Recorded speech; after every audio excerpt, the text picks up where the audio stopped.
Peace. Speaking easy with the coach. This is Coach's Crate Chronicles, September of 2023. September 1st, actually, first day.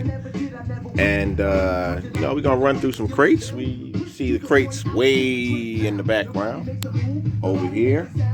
What I was considering was ultramagnetic. You see it sticking up because I was using that acapella, but I was considering ultramag critical beatdown.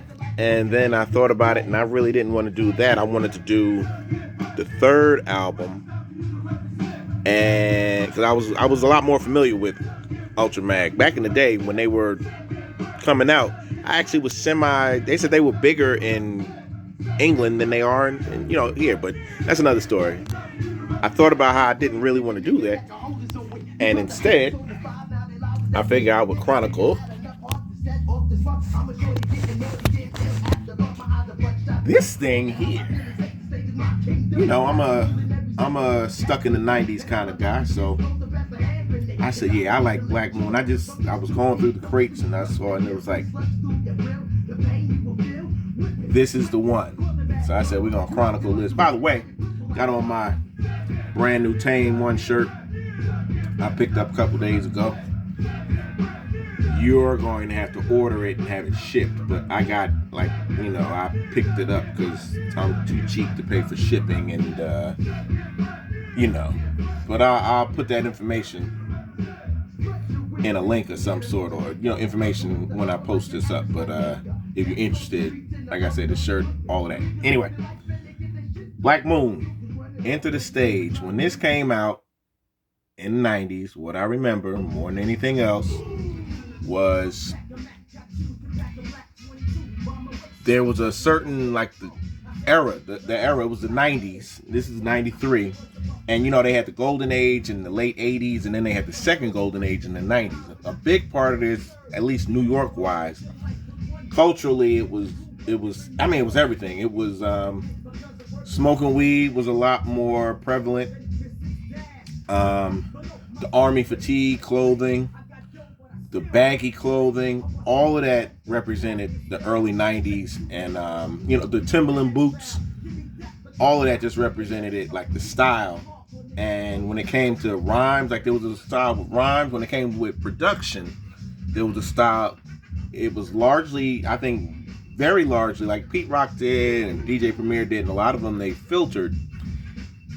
The beat miners just took that to the next level. If anyone's saying, I don't even know what the hell you mean filtered, when you filter a loop, when you sample something and you filter the loop, what you do, either you filter out the highs or you filter out the lows. I don't know what you mean.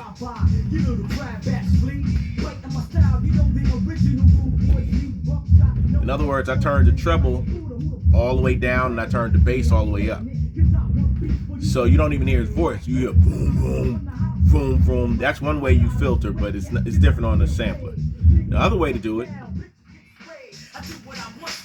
you take all the bass out and you turn the highs a little higher. That's another way to filter. This is normal.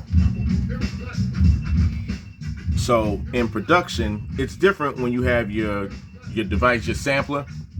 It filters even way more than what I just did with the mixer. But that's what became popular in production, and this group, Black Moon especially, made that so popular. And this beat, I remember.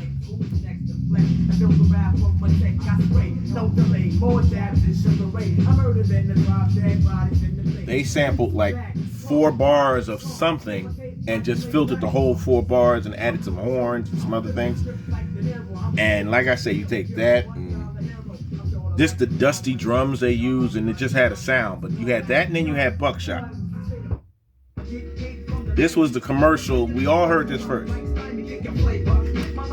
And it was a lot cleaner. That's the thing. When you heard the album, it was like, oh, I like this. Who got the props?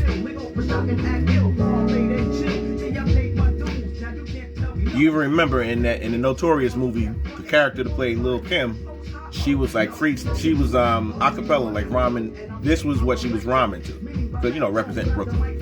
But oh yeah, this was nice and clean. When I got the album, I said, wow, this is dusty and grimy, and I was that much more into it. This track right here, Wind Parade by Donald Byrd. They say,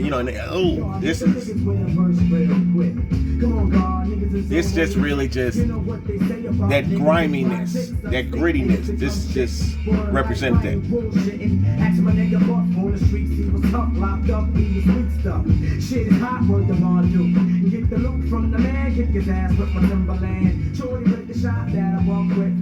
But yeah, man, it's like the rest of the album had this basic vibe.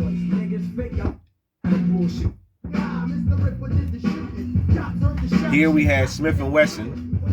I think they called themselves Tech and Steel. They called themselves the Cocoa Brothers, but we know them as Smith and Wesson. This is where the first time I remember hearing them. And then the one I was playing, I think when we started, Sun Get Wrecked.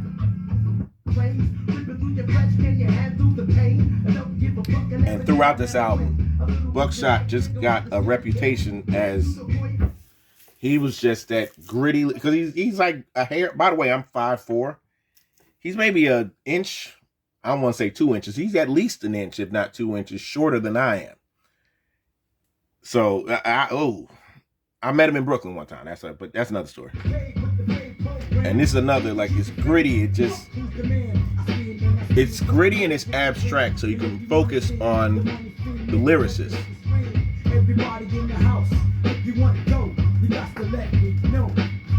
Make money, make money. So this time in hip hop, those of us who were old enough, who were living it, it was like, ooh, you just had that mean face all the time, which, and everybody knows this. Everybody knows this. Tin Wheel, I think it was the group they got the sample from. But this, I mean, as a producer, you don't even really want to take this and chop it, or you just take it and just use it as is. This was dope.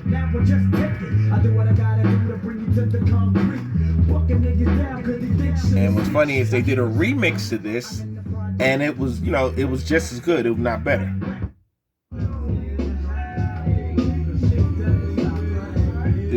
Name of this is Shit Is Real. It was cool. It was cool.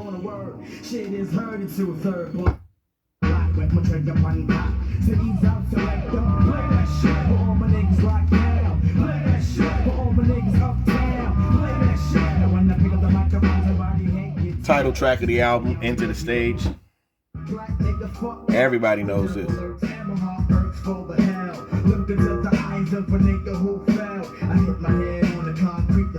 And this is another case that the music is actually clean, just like Who Got the Props? How Many MCs? The production on this is actually clean. There's not a whole lot of filtering to make it kind of dusty and muffled sounding. This was actually very clean.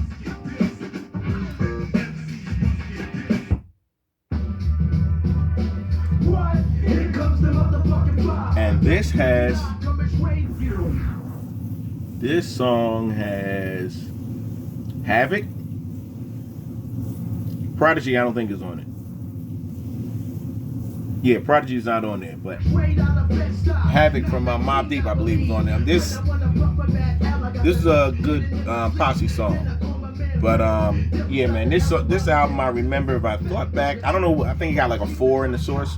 If I had to rate it, I'd rate it a 4, 4.5, maybe. Not even because it was so good, but because it represented an era and it actually defined an era. It had people dressing a certain way. It had, yo son and this and that and the other, even though they ain't come with that yo son a whole, a little bit, but it just got everybody in that, I don't want to say the Brooklyn frame of mind, because people from Brooklyn would be like, yeah son, but it really had everyone. It defined whether it was them, whether it was Mobb Deep, M.O.P., Wu-Tang.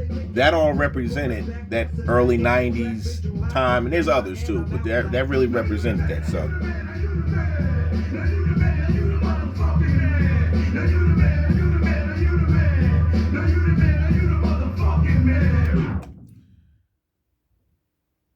Koach's Chronicles, Black Moon, Enter the Stage. Pick up that Tame One shirt, or at least contact pick up a Tame One shirt. New ones are coming out. There's a new one that is, ooh, I'm not even going to tell you. There's a new one. I heard about it, and then I saw it on social media with the picture, and I'm not even going to say it. Check out Darlene Harris. Speaking Easy with the Coach. Peace.